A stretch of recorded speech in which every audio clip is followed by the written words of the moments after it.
ഈ നൃത്തം ചെയ്യുന്ന ബാബുസ്വാമി അല്ലേ? താനും അത് കണ്ടൂലേ? ഇരിക്കുക, പറയൂ, എന്താണ് പ്രശ്നം? പൈസയാണ് സ്വാമി പ്രശ്നം. അത് തന്നെയാണ് എൻ്റെയും പ്രശ്നം. എന്നാൽ നമുക്ക് രണ്ടുപേരും കൂടി വേറെ സ്വാമിയെ കാണാൻ പോയാലോ? അല്ല, ഞാൻ പറയുന്നൊന്ന് കേക്ക്. ഞാൻ ജോലി ചെയ്യുന്ന വീട്ടിലെ കൊച്ചമ്മയും മുതലാളി മാത്രമേ ഉള്ളൂ.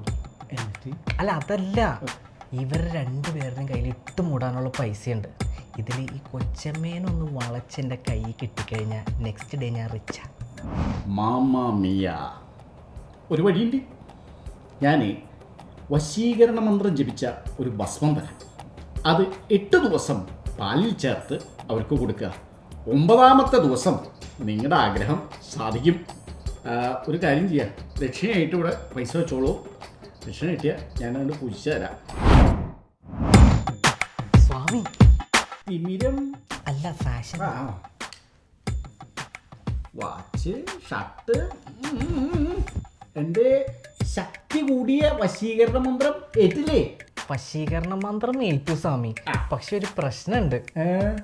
ഞാൻ വിളിക്കട്ടെ? വന്നുണ്ടോ? വിളിക്കൂ, കാണാലോ. അതെ,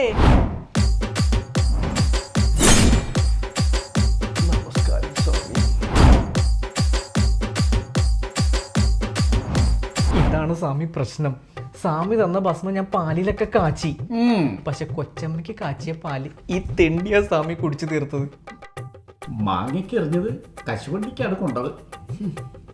കടുക്കവെള്ളം കൊടുത്താലും ഇതൊന്നും ശരിയാവില്ല. കാശൊക്കെ തൻ്റെ അക്കൗണ്ടിലേക്ക് വന്നില്ലേ? വന്നു. വീടും പറമ്പും തൻ്റെ പേരിലേക്കായില്ലേ? ആയി. ഞാൻ നോക്കിയിട്ട് ആകെ ഒരു പൊങ്കുഴിയെ കാണാമോ? എന്താ സ്വാമി?